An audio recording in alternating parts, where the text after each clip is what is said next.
If your blood runs orange and blue, this is the pod for you. You're listening to Orange and Blue Bloods, hosted by EJ Stewart and Tommy Beer. Let's get to it, New York. There's never a dull day in the association. It's EJ Stewart, Tommy Beer. Welcome to Orange and Blue Bloods, a New York Knicks podcast, Audacy, WFAN original. We got a lot to talk about on today's show. A surprise big news drop from Wednesday. Chris Paul's future in Phoenix seems very much in doubt. What exactly is going on, we still don't know. We have literally three different reports from three of the top NBA insiders in regards to what his future is. The first one coming from Chris Haynes being that he could actually be released, so that he will be released from the Phoenix Suns. So I asked Tommy Beer, is there any fit here with the New York Knicks? Also considering the connection with Leon Rose and CAA. So we'll talk about that. We're also going to play a new game, a new thing we've not done on Orange and Blue Blood yet. We're going to do a Knicks Fact or Fiction. So there are very important topics coming up for this off season and this 2024 season. So I'm going to ask Tommy some simple questions and see if he thinks it's fact or fiction. So that'll be at the end of the show. And I feel like I got to make it up to some of these Knicks fans because we had to relive the Reggie Miller big 25-point fourth quarter and, choke sign game last week. So for those who were disgusted by having to live through that, we have a little bit of a better memory for you in this week in Knicks history. We're talking about Larry Johnson's 4-point play. So a lot to get to on this episode. Again, Tommy Beer joining me as always. Tommy, how are you feeling? How'd you feel about the finals last time? We got the Nuggets up now 2-1 in that series. Yes, feel a little bit better. It doesn't look like quite as much of the apocalypse outside today, that's a good thing. But yeah, the finals yesterday, just a brilliant performance from Nikola Jokic and obviously Jamal Murray as well. I hope that that this is a reminder to folks that just because you may not send funny messages on social media or demand trade requests, you can still be a compelling player. Right. And I hope that's one of the takeaways from these finals, because Jokic has been incredible. So hopefully some of the more higher rated TV shows that cover the association will focus a little bit more on especially those with a national platform, focus on the interesting on-court stuff as opposed to the other foolishness that goes on at times. Yes, what Nikola Jokic is doing in these finals has been remarkable, and it's crazy because so much of his detractors, not just this season, but the past two seasons, would say, okay, he could put up these great numbers, but what do these numbers actually mean when it comes to the postseason? Well, now that he actually has, his running mate, Jamal Murray, and a full roster, and then now he's putting up these insane numbers in the NBA Finals. We're saying, wow, he's the first guy to do this since Kareem Abdul-Jabbar and Wilt Chamberlain, the only player to do a 30, 20, and 10 assist game ever in the NBA Finals. So it just speaks to just how remarkable Jokic has been. Jamal Murray also really coming out hard for him as well. He's just stat padding, EJ. That's all he's doing. Yeah, just stat padding. Yeah, I mean it's remarkable. So that continues to be a very compelling series. We'll see how the Heat answers in Game 4 in Miami. So, man, but the Nuggets really sending a statement last night with a really kind of dominant second half to win that. I assume you think the Heat have to win Game 4 to remain in the series. Do you think they win Game 4? I don't feel good about them winning Game 4 now. I mean, I picked them to win this. I picked them to win 2 games in this series. So my thought process was we go back to Denver, tie 2-2. They just got thoroughly dominated in that game. Like it just wasn't. Even the first half, which I know they were done by 5, right? The Heat had 1 turnover, and the Nuggets only made like 4 threes. It was like a weird first half. Like they were down by 5, but they could have been down by 15. Nuggets make some threes. Heat just like turn over the ball a couple more times. Like 1 turnover and a half is crazy. Like they were lucky to be in that game at halftime. Like that to me was the first game where I watched and I felt like this looks more like the series that the people who were saying this is going to be a 5-game series or sweep was saying. I thought the first 2 games looked more like what I thought the series would be. This one was a little alarming because I'm like, hey, this looks a lot more like what we expected, what a lot of people expected. So I'm going to say yes, because the Heat tend to be a team that just they defy odds. But did I see anything from that game to suggest that there is going to be something that they'll be able to do? No. Jokic is not getting any shorter. Murray's not getting any more less lethal. So I think this is going to be a long series, and they still haven't gotten anything from Michael Porter Jr. So Nothing. The fact that they're if they had anything from him, they'd be up 3-0 in this series. So it does show a testament to just how talented the Nuggets are. So NBA Finals continues to be a big story. We got plenty of other big stories to get to. So again, this is Orange and Blue Bloods, a New York Knicks podcast, Audacy WFAN original.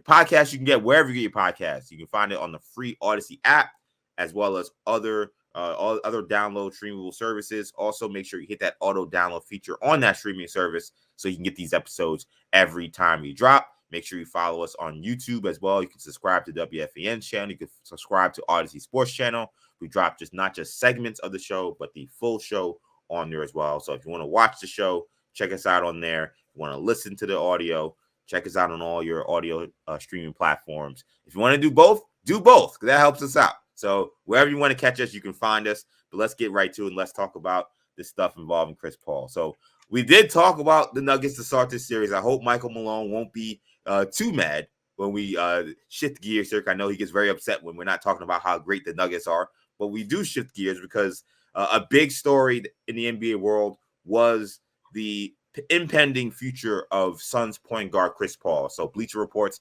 Chris Haynes first reported that the Nuggets informed the 12-time All-Star that he was going to be waived prior to the June 28th deadline, when his $30 million salary for next season will become fully guaranteed. So by waiving Chris Paul, the Suns will only be on the docket for $15 million, not the full $30 million. And if they decide to stretch that remaining $15 million, they can stretch that into $3 million per over 5 years. So $3 million per year for 5 years if they decide to stretch the remaining $15 million left on Chris Paul's contract if they do decide to cut him. So that was the first report. Then Shams and Adrian Wojnarowski reported that the Suns had not decided anything yet, that they are still exploring their options. That includes potentially trading him, packaging him with a DeAndre Ayton in a trade, or even waiving him, but actually then re-signing him to a cheaper deal. So various different reports coming out. The first one saying that he had been informed that he would indeed be waived. So Chris Paul has been a player that has been linked to the Knicks at various different points in his career. If you remember when Melo wanted to come here, there was a thought that they were going to try to build a big three with him, Melo, and Mark Stoudemire. And then more recently, when he left Oklahoma City, the Knicks were among the teams where Paul was reportedly interested in. There might have been some interest on the Knicks side as well.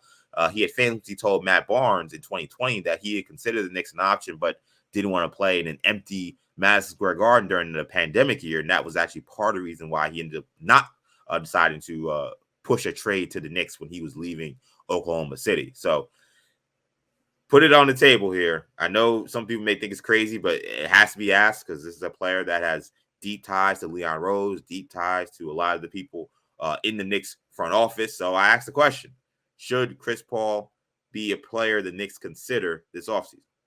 Yeah, I don't think so. I just don't see it as a match. I don't see it as a fit. Obviously, the Knicks have one kind of untouchable franchise cornerstone that they are going to build around. That's a 26-year-old Jalen Brunson, who's, as the Heat continue to advance in this postseason, his postseason performance, and we'll talk about it over the summer, but the more you think back on it, really was incredible. Only two players in the playoffs have averaged more than 30 points per game against Miami: Nikola Jokic and Jalen Brunson. Not Tatum, not Giannis, although he was hurt. Not Jaylen Brown, obviously, not Julius Randle, not Jamal Murray. So, again, and Brunson averaged 31 points while shooting 51% from the field. So I say all that to say that the Knicks finally have their point guard. And I think adding a player past his prime, a 38-year-old injury-prone Chris Paul, would be a move that past regimes would consider, sell tickets and generate some interest, win the back page for a couple of days. But I don't think that's a move that fits this current Knicks collective. I am so torn on this because everything you said is 100% right in many ways. You have a franchise point guard in Brunson. The Knicks have been burned in the past, signing well beyond their prime type of players, and they come in and it never works out. But there's one example I keep thinking about that keeps making me wonder if the Knicks should consider this. I'm thinking about Jason Kidd when he was added to the Knicks. Now, the playoff Jason Kidd was a disaster because he had run out of however many pitches he had in his pitch count or innings he had run out because he then couldn't make a shot for a month. But I do think about like Jason Kidd's impact on that Knicks team as like the shooting guard. It was a very weird fit with him and Raymond Felton, but as like the shooting guard and almost like pseudo assistant coach slash floor general without actually having the ball in his hands kind of guy, and he was instrumental to that 54 win season. Still the best season the Knicks have had in 25 years. So I think about Chris Paul and where he's at in his career, and he's not going to be taking any minutes from Brunson.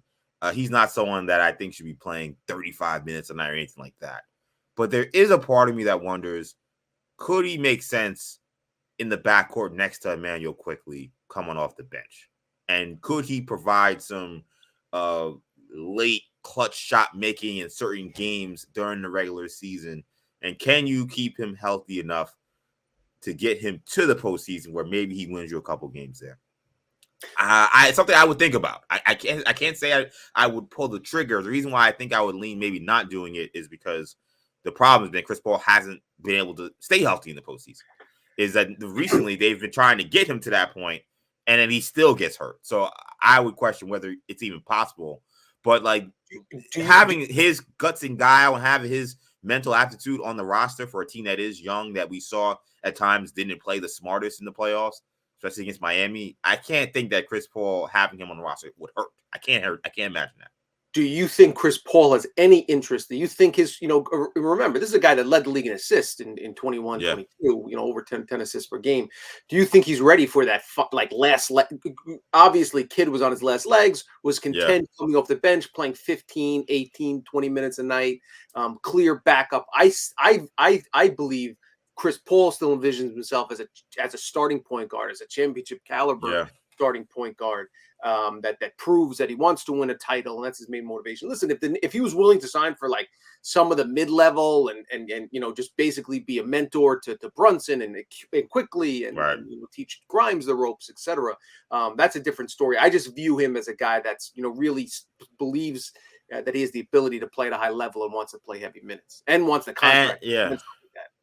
Yeah, and it's a great question, and I tend to think that you're right, that he does see himself as a starting point guard. That's why I think, as soon as he there was word that he could be on the market, we saw a lot of people saying, well, could the Celtics use someone like him? I mean, the Celtics clearly need, in my opinion, need an upgrade at point guard. Marcus Smart is a good basketball player, not necessarily a great point guard. So I understand that. I guess my pushback would be, I just don't think Chris Paul is someone that a championship team should be relying on as a starting point guard. I mean, that'd be crazy at this point. He is 38 years old. He is extremely injury prone. To me, he is. I think if you're asking him to do that next season, I think you may be looking at like those last years Steve Nash had with the Lakers, where he gets so hurt, he's barely out there, and then when he actually plays, he becomes completely ineffective. Kidd taking that role saved him for that season. He was able to be a productive player for most of that season because he took that role. If he would have stayed in Dallas for another year and said, I'm going to play to be a starting point guard and run the show, he wouldn't have lasted. I mean, again, he barely got through that one season where he was kind of playing this pseudo shooting guard 6-man role. Chris Paul is 38 years old. I think that at the end of the day, this is the role he probably has to step into. He may be more talented than Jason Kidd was at that time, but I think their bodies are pretty much the same. And we saw when Steve Nash was asked to do that, Steve Nash looked really good in Phoenix prior to coming with the Lakers. But Father Time is undefeated.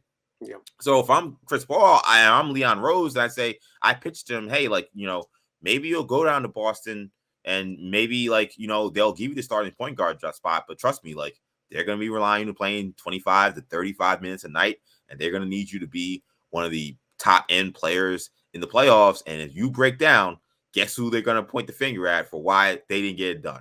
It's going to be you. If you go to the Lakers, it's the same thing. You want to go and start next to LeBron and AD, ask other players who came up short with LeBron James how it went for them and how LeBron's fans and Laker fans deal with that. Ask Russell Westbrook how that works. If you come to the Knicks, not nearly as much pressure, a team that's not looked at as a title contender, but you could maybe take us to another level, and we could actually preserve years in your career. That would be my pitch to him. It's an interesting pitch. I'm not going to lie to you. I would say that there was no chance of it happening, but I think you present an interesting opportunity.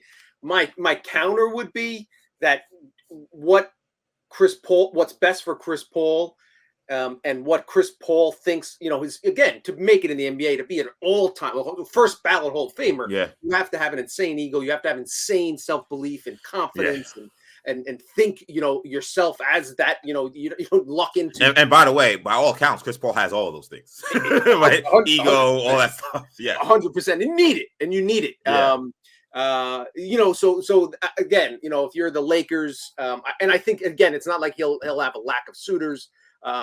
You make very good points, but the Lakers' alternative is D'Angelo Russell, who was unplayable in the postseason. Yeah, you could say, is Chris Paul any better a defender than D'Angelo Russell at this stage of his career? Maybe, just based on guile and IQ and all that other stuff. And any team that signs him is going to tell him, listen, we're going to play you 45 to 55 games. We're going to limit your minutes, etc. We want to keep you healthy, yada yada yada. That the Lakers can do that with some of the depth they have.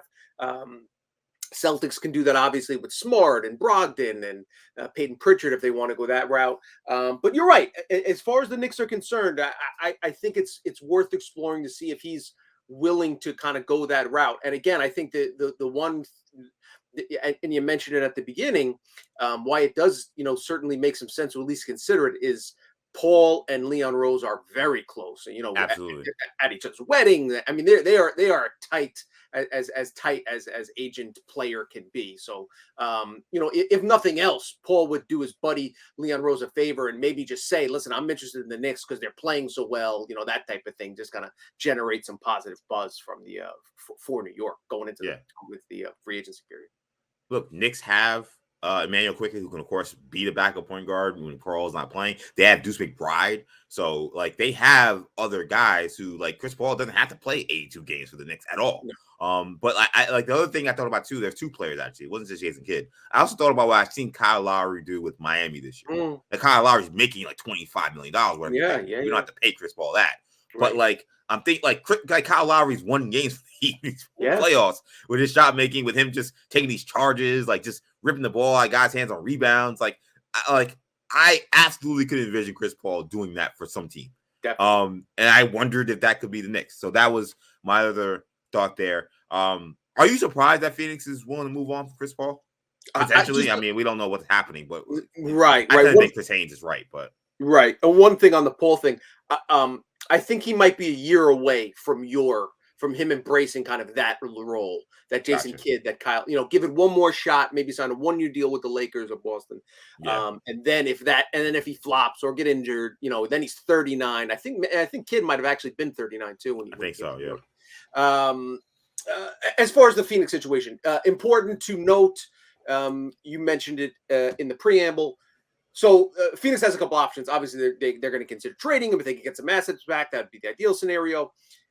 If they waive him and don't stretch him, they can re-sign him, as you noted, for a cheaper contract. And if he assuming he clears waivers, which he most likely will do. However, if they stretch him, waive him and stretch him, which means that $15 million gets split over 3 seasons, so it reduces the cap, gives them more salary cap flexibility. They'd be further below that second apron, which we've talked about in the past, and we'll continue to talk about, because that's going to be a major story for all teams, especially high spending teams. And the Suns have 2 high max level contracts, and obviously in Durant and Booker, and then DeAndre Ayton making 30, 35, around 35 million. So those are the things. So it's not certainty that he won't come back. Again, the options are, if as long as they don't stretch that contract, they can waive him and then re-sign him.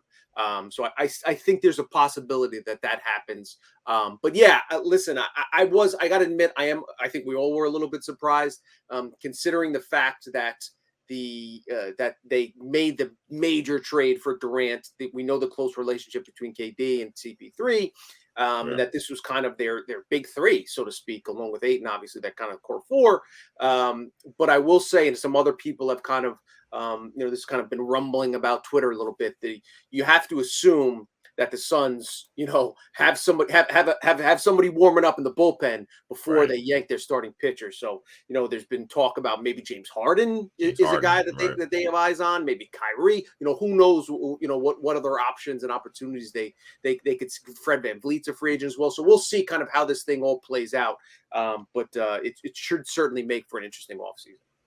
It's crazy because I had actually been talking about this with my brother like a while ago. It's probably actually when the Suns lost, because I kept saying I thought the Suns were in one of the worst positions for some of the championship contenders. Not obviously have Kevin Durant and Booker, but in terms of roster building moving forward, I thought they were in a ton of trouble. I mean, they have 7 guys under contract next year. And that's including Chris Paul, Cameron Payne, who also has a non-guaranteed contract, and Ishmael Wainwright, who has a team option, who they'll probably pick up at basically $2 million. Like 7 guys for a team that all throughout the playoffs we kept saying, man, this team has no depth. Like, how do you fill a roster out with just 7 guys? I mean, okay, maybe 2 rookies come in next year. Okay, now you're at the 9, and then you guys sign other guys with the money that they were making. Like, they were going to be one of those teams that was going to be right up against that apron. I think if you sign 2 rookies, you probably go above that. So now you can't use that non-taxpayer $12 million exception. So now you're kind of screwed.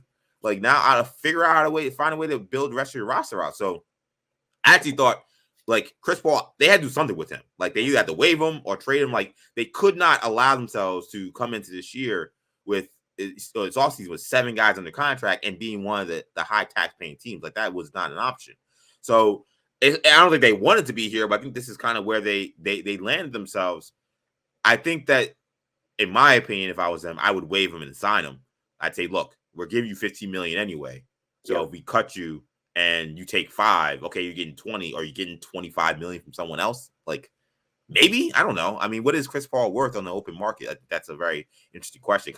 There are a lot of guys who have these who are going to be free agents potentially, like him and Draymond Green, where I'm like, I don't know what those guys are worth in the open market. Not that they're not valuable assets, but asking to sign those guys for multiple years or a lot of dollars, given their issues, whether it be Draymond with lack of offense, lack of reliability in terms of the suspensions and techs, with Chris Paul, his health. I don't know what that's worth, but I can't imagine he's going to make that $30 million back.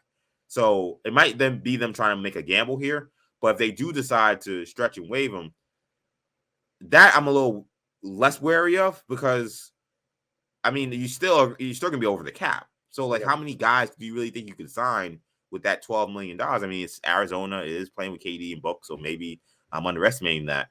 But that just seems like, I don't know. I think that I'd prefer to just use the rest of that $15 million to sign Chris Paul and sign maybe 2 other guys, and think that can stretch, because that can get a bunch of different guys, and not including Chris Paul, that $12 million. I don't know. It seems a little odd. The math doesn't seem right there. Yeah, again, you have to think that there's another move that's coming down the pike. They're at least availing themselves the opportunity.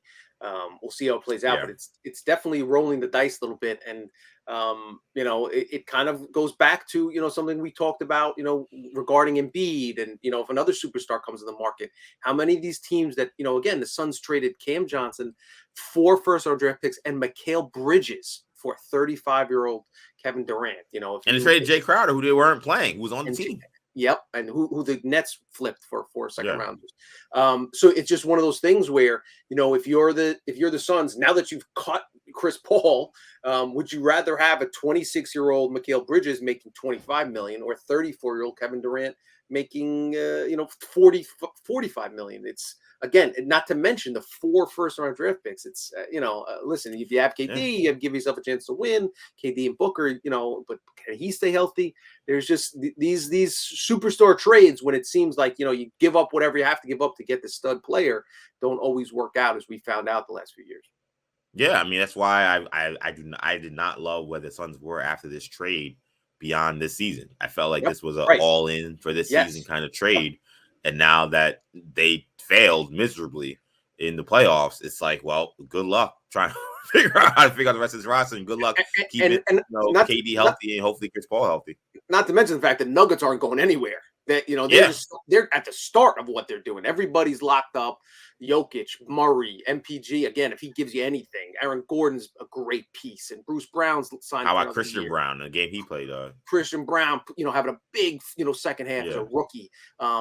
Finding him as that seventh player in the rotation. Now you have, now you're a championship team. That's when you can really sign those guys that take that minimum level contract Right. to be that eighth player, that to really settle into that, a Jason Kidd type end of the career player that's ready to Right. contribute. Right. Kind of like the guy they have right now, Jeff Green. They'll have a couple Yep. more guys like that probably next couple years. So yeah, Suns in a little bit of a weird position. We'll see if the Knicks are involved in anything involving this Chris Paul Suns situation, but it will be a fun situation to follow. Okay, so there will be several key storylines to pierce through this offseason for the Knicks. And to touch on a wide range of topics, I figured we could play a new game, a game we've not played on Orange and Blue Bloods. We will play a game of fact or fiction. So here's how it will work.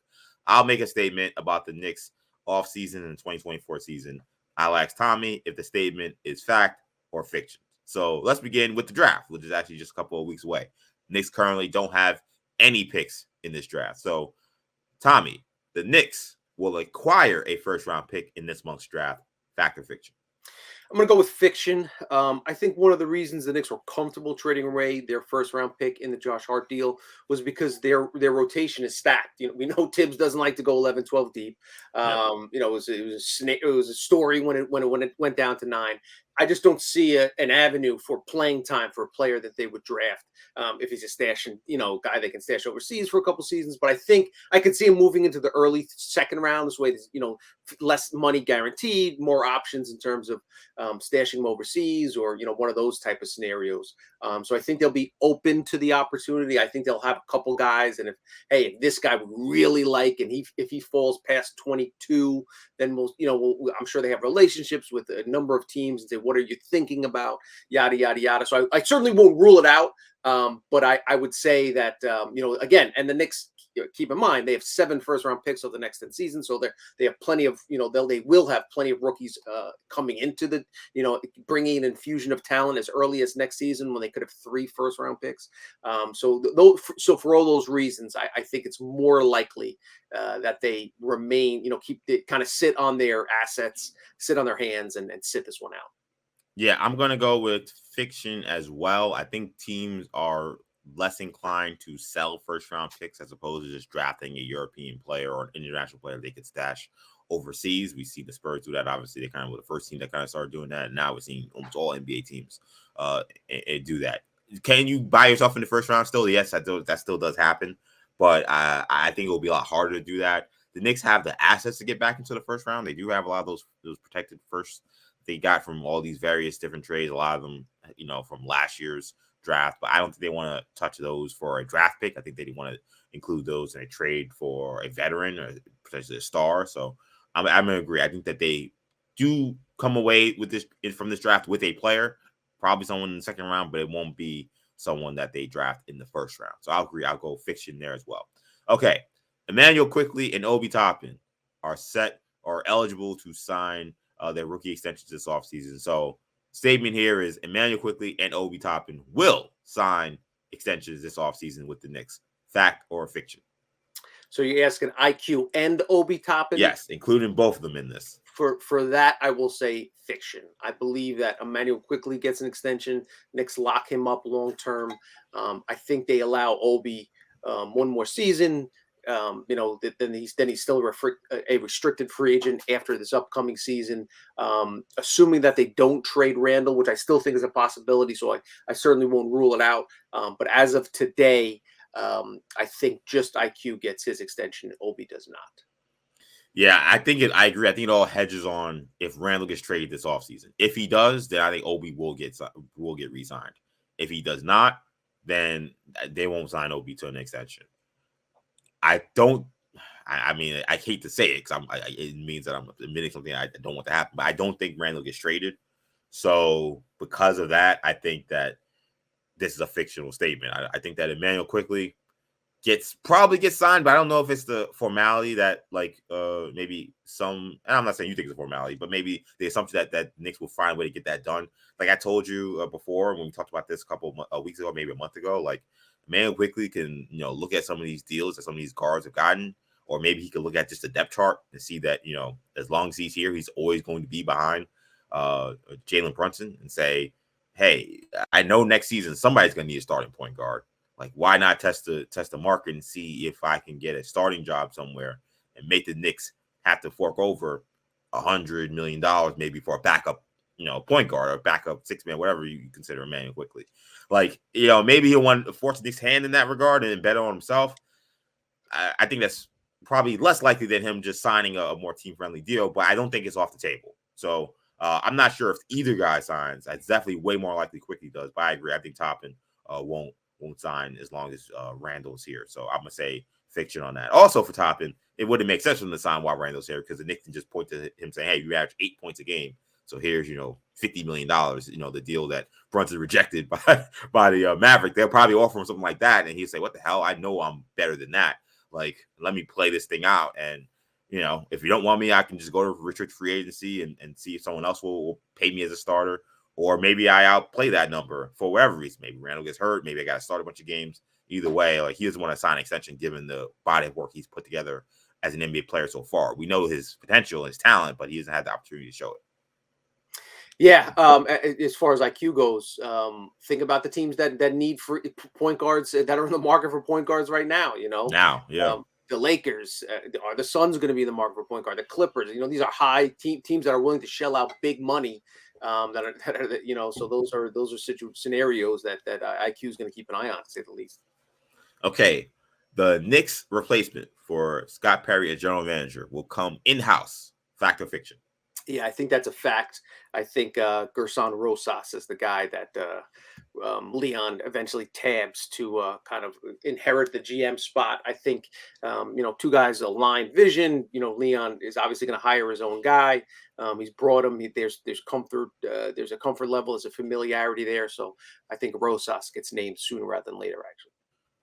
Yeah, I'm going to go fact as well. But the Knicks are a weird team. Like, I don't know if this is going to happen very soon. Like, I think there's a chance we go into the season without a general manager, which really won't be that big a deal, I think, as long as someone's doing the day-to-day duties of general manager. But right. we know the Knicks front office operates at the beat of their own drum. We know the ownership operates at the beat of their own drum. And it wouldn't surprise me if they decided that they could just lose to the general manager and decide, we'll just, figure it out and just do the job ourselves and make up for what Scott Perry lost. But yes, I do think eventually when that happens, maybe it's not in the next month, maybe it's not even again before the season starts. I do think eventually Gerson Rosas or Perrin, either one of those guys ends up becoming the general manager. I could see a scenario where they want Perrin that role as well, but I'm gonna say that they go with Rosas and he will eventually be named general manager. Though I don't know if it's gonna happen anytime soon. Okay, here's an interesting one that I don't think a lot of people have really thought about.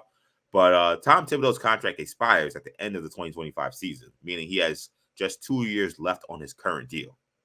So, Tommy, Tom Thibodeau will sign a contract extension this offseason with the Knicks. Fact or fiction? Yeah, I'm going to say fiction. I think that the Knicks will let this year play out. Thibodeau doesn't have to worry about being a lame duck. He still has 2 years. Has another year after this year, so it's not like questions are going to be constantly coming at him. And the thing I've always, like to keep in mind when it comes to Leon Rose and Tibbs, even when Tibbs was on the hot seat last summer, early this season, is Leon Rose knows that once somebody has to get thrown overboard, the first guy you throw overboard is the head coach. That'll buy Leon Rose probably a little more time, right. To kind of figure things out or let things play out, etc. So if you sign Tibbs to a long contract extension, it's tougher sell to the owner that you're firing our head coach. You're going to have to pay him for 4 more years as opposed to just 1 more year.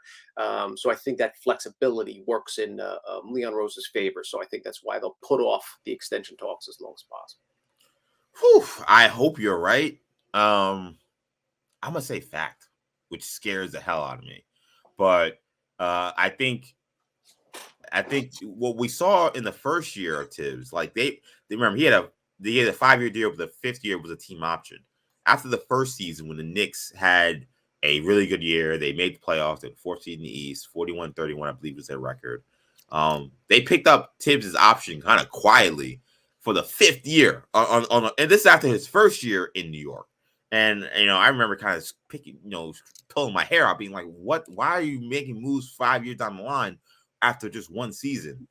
I feel like this Knicks organization and this front office likes to champion their wins, likes to champion the things they're proud of. So, like, and then giving RJ Barrett that extension while you're in the midst of the Donovan Mitchell negotiations, I think was part of that. I think giving Tibbs that pick up his 5th-year option after year 1, which seems insane to me, I think is part of that. I think that, there's a chance that maybe they'll look at this offseason and say, hey, do we want to have a situation where we go into next year and we have a question about, if the team does really well now, how much longer are we extending Tibbs? How much money are we giving him? I think if you spend them now to like something, maybe add 2 more years onto the current deal he has, it's probably better than the Knicks maybe winning, 53 games next year. And you come into the offseason and say, all right, well, Tibbs is going to need a new 4 or 5 year contract, which I don't think even they would want to do. So, and the Knicks have always been smart with the try to be frugal when they can with some of these deals as opposed to giving out the max. So I actually think there's a small chance or a decent chance that they actually do extend him to something, maybe adding 2 years to the deal with the same amount of money, maybe a slight raise, and maybe they extend him through 2027. That would make me go crazy, and we'll probably be yelling about it on Orange and Blue Bloods if and when that happens. But considering the Knicks like to champion again their wins, and that this was a very, very successful season for this organization, I can see them wanting to give Tibbs that little like carrot. So I'm gonna say fact. What's crazy is that Tibbs is by far the longest tenured coach in the Atlantic Division. All the other 4 teams coaches have been, Joe Mazzulla is the second longest tenured. He's been on the job, 10 months, 11 months. So yeah. Pretty crazy. And it's crazy considering the Knicks have, for a lot of the last 20 years, been in the basement of that division. And a lot of those organizations in this division are organizations that we were told were first-class organizations that, Knicks wanted to model themselves after. Well, again, none of these guys have a coach that's lasted more than a year. So it does speak to maybe things not being as rosy in other places as other people may think. Okay, a couple more here. Knicks finished this past postseason starting Brunson, Grimes, Barrett, Randall, and Mitch in the starting lineup. Fact or fiction, that will be the same starting lineup on opening night. I'm going to go with fiction. I think that I think a deal gets done at some point. I think that Rose pulls the trigger. I think something to keep in mind and something we've kind of mentioned and hinted at and something we'll talk about over the next couple of months. They have Jalen Brunson on arguably the best value contract in the NBA right now, outside of rookie contracts, like non-max contracts. Yep. Jalen Brunson being outside of the top 50 highest paid players in the NBA is an absolute steal. And then his contract dips even further the next season.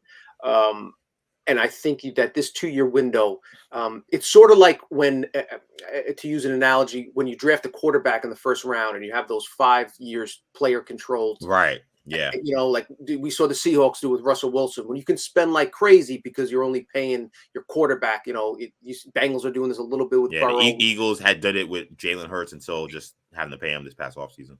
Exactly. When you have a key player making so far below market value that you have this little window to really push the envelope, and I think the Knicks will take advantage of that scenario. And so I'm not sure if it's Randall that gets dealt, or maybe Mitchell Robinson even, or maybe RJ Barrett gets involved in a deal. But I think with as much so much up in the air and so many great players kind of floating around the ether, I think the Knicks and Leon Rose pulls the trigger on a big superstar deal. Oh, this is a tough one. I'm making the questions. I swear, people, I'm not patting myself on the back. I'm gonna say fact. I think that a lot of these guys names will be floated around this offseason. Something tells me that a trade that's gonna change the starting lineup is gonna happen at the deadline and not maybe in the offseason. There just are too many imperfect guys out there that are available. Whether it be a Zach LaVine, whether it be a Karl-Anthony Towns, like all these guys, whichever guy you want to name, there's always something about them that kind of makes you think, oh, the Knicks really want to sign on to that. And in case of LaVine, for example, maybe he's a guy that you want to wait another half years to get further out away from that contract, as opposed to having 4 full years, however more years he has left on that deal. I think they come back with a starting lineup. but maybe something happens mid-season that changes things. So I'm gonna say fact on this one. But I think this is probably the one I think that could actually go like 50-50. I think this could go either way. Yeah, I think Vegas would probably have it 65-35 that it stays the same, that there are no major changes. But I think something pops loose that the Knicks jump on. And last one on this, Jalen Brunson makes his first All-Star game next season. Fact or fiction? Yeah, I think that's a fact. He deserved to make it this year. Sometimes that's kind of a year behind in terms of reputation, and now he has that full body of work on tape, and obviously his postseason performance, which actually is even better than his regular season performance, incredibly enough. So I think it's it's not obviously not a lifetime achievement award, but just kind of we didn't get you in last time, so if it's if we're deciding between two guys, let's err on the side of Jalen Brunson. Yeah, I agree. I think this is a fact here. I think we've seen this with Knicks players in the past. Tyson Chandler winning Defensive Player of the Year, not making the All-Star game. Next year, he makes it. David Lee has a really great season, doesn't make the All-Star game. Next year, he makes it in his last year in New York. Like, I think that we've seen this a lot where a guy, perhaps is underrated and then kind of go through the rest of the season. You realize, wow, this guy had a great year. Like, how did this guy not make an All-Star game? And the next year, the voters and people who are paying attention, they kind of maybe give a little more credit to the numbers they're putting up. And not kind of just poo-pooing it, saying, oh, it's the Knicks, who cares? I think that Brunson makes it next year. I think him and Murray probably both become they kind of leave that mantle as the two best players, not to make an All-Star game. I think Brunson definitely makes it. And because I think the Knicks also will have another good season next year. I think the Knicks will be probably right back in the top 5 of the Eastern Conference, 5 or 6. And if you're in that conversation, you'll get an All-Star. I actually wonder if Julius Randle makes an All-Star game next year. Like, I wonder if, given what he did in the postseason again, will that make people again maybe be more inclined to not credit the regular season production that he does, or will he still get that? I think that would actually be more interesting. But I think that Brunson does make the All-Star game. But that'll do it for this edition of Fact or Fiction. I thought that was fun. I hope Tommy had fun as well. I like it. Yeah, mixing it up a little bit. We got to mix up a bunch of different things during the summer, so we'll have plenty of other fun subjects and fun topics. But we got another segment that is not new, that we've done in the past. And like I said earlier in the show, last week some Knicks fans probably were annoyed. They had to relive one of Reggie Miller's greatest moments, the infamous choke sign in Game 5 of the Eastern Conference against the Knicks. So I decided to make it up to you guys with a more pleasant memory of the Knicks-Pacers rivalry. Today, on This Week in New York, we celebrate the 4-point play. 11 and 9/10 seconds to go. Ward with a pass tipped but handled by Johnson. Johnson is 3-point territory but guarded tightly. Johnson cuts left, now fires a 3. It is good, and he's fouled. It counts, and he is fouled. Unbelievable shot with 5 and 7/10 seconds remaining. Of all the unlikely plays we have seen here in Madison Square Garden over the years involving the game of hoops, this one was unpredictable, unimaginable. You couldn't comprehend a play like that happening if you were the smartest man in the history of the NBA or the best coach ever. It was unbelievable. The game's a long way from being over. Got it. New York by 1. Timeout, Indiana. So that was the great Marv Albert. RIP to the legendary Johnny Hoops, John Andreas, on the Knicks radio call. Then you had at the end there Bill Walton and Tom Hammond on the NBC call. So on June 5th, 1999, Larry Johnson made one of the biggest shots in Knicks history with the Knicks down 91-88 in Game 3 of the Eastern Conference Finals.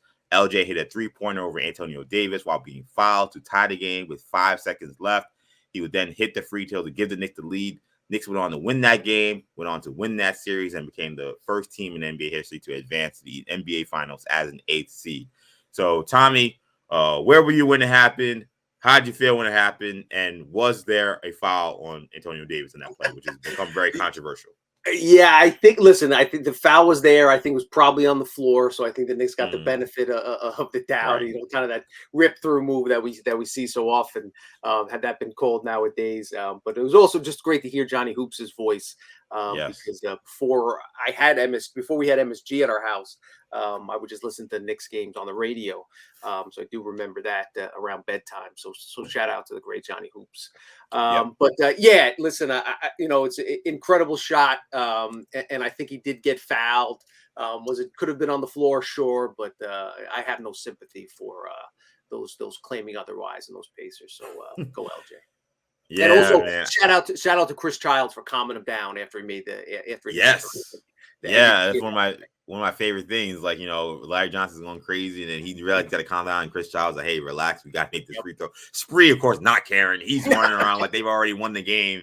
And he jumps in there. I mean, it's a great moment in Knicks history. And actually, I want to play one more quick soundbite. This is from Tom Thibodeau in 2021. He was on that Knicks staff describing, his favorite moments being with the Knicks, and one of them being LJ's 4-point play. LJ's 4-point shot. I've never heard a building as loud as the Garden was that after that shot. And I think it was a huge shot. Unfortunately, Patrick got hurt and Larry got hurt, and we gave everything we had against the Spurs, but the Spurs played well, and they earned the championship. So Tibbs there talking about is the loudest he ever heard Madison Square Garden. I think I agree. I was not there, but through the television set, I mean, and whenever you play it, I've seen it played since. Like the Garden erupted, and most people who were there in that game say that is the loudest they've ever heard Madison Square Garden, which is crazy considering we talked about the dunk a couple weeks ago. We've talked about other great moments, Melo's double bang. Like we've heard the Garden come unglued, but it seemed like that was different. And that was a special moment in Knicks history. Is it the greatest shot in Knicks history? I would probably lean again. I mean, it's the most memorable, one of the most iconic. But the fact that it didn't culminate in a championship, kind of hurts its ranking, I would say. Whether that's Willis's first two jumpers, right. But yeah, you're right. There's not a ton of just singular. Right. Obviously, the dunk is in the conversation. Patrick's putback over the Pacers in Game 7 to seal the Eastern Conference Finals for New York is up there in that conversation. So it's definitely in the conversation. Yeah, I think it's up there. I think Allen Houston's shot is the greatest in my opinion. Yeah. Because it was a deciding game. Right. They were down here too, but that was a deciding game. If they lose, they don't even go on this run to the NBA Finals. So, I put it probably. I probably put Allen Houston 1. I maybe put Willis's first jumper 2 in Game 7 of the NBA Finals, and maybe I put Larry Johnson number 3. But definitely a great moment. How would you describe Larry Johnson as a Knick for those who did not watch Larry Johnson as a Knick? Some people remember him more as a Hornet. Very different player from when he was with the Knicks. And that's the important distinction there is he basically, the back injuries robbed him of his athleticism. Larry Johnson out of UNLV coming to the Hornets was arguably the most dynamic combination of size, strength, speed, quickness the league had seen in quite some time. Think Zion Williamson, a slimmed down, more muscular version. And that's not hyperbole. Like that, he had that type of athleticism, could jump, incredible, vertical leap and strength and spin moves and everything. Hurt his back, comes to the New York's kind of the second half of his career. And I'll leave it to people that know far more basketball than myself. Jeff Van Gundy has said time and time again, Larry Johnson, the greatest teammate he ever coached in his entire time in the NBA, with all the stops he made, assistant coaches, head coaches, Rockets, Knicks. Larry Johnson was the single greatest teammate he ever coached. And I think that speaks volumes about LJ's leadership, his reliability, his unselfishness, all the things that encapsulate a great player, a great teammate, a great locker room leader. That was LJ. And so credit to him. Yes, credit to Larry Johnson. That's why MSG shows him a lot of love. You see him at the Garden a bunch. You see him doing content for MSG a bunch on MSG Network. So he definitely deserves it. Great moment. Great Knick. I think he was an underrated player on the Knicks. Like he couldn't jump or anything, but I mean, he was talking about post moves. Like he could up and under, turn around fadeaways. I mean, he was an absolute wizard in the post. The fact that he was able to be so effective despite having such a poor health with the back injury, and Tibbs mentioning it going into that series against the Spurs, he was a non-factor because of that injury. Ewing didn't play because of his injuries. That's the reason why the Knicks really couldn't compete in that series. Larry Johnson, underrated Knick. So that's a good place to leave it, though. Thank you guys again so much for checking out Orange and Blue Bloods, a New York Knicks podcast, Audacy WFAN original. Tommy, let the people know where they can find you. At Tommy Beer on Twitter. You can find me, EJ_Stewart on Twitter, Action EJ on Instagram and TikTok. Again, this is Orange and Blue Bloods, the New York Knicks podcast. You find wherever you get your podcasts, including the free Audacy app. Hit the auto download feature on your streaming service. You can get these episodes every time we drop. We'll be back next week with more episodes. Also, check us out on YouTube. You can find us on WFAN and the Audacy Sports channel. So for Tommy, I'm EJ. Take it easy, guys. Peace.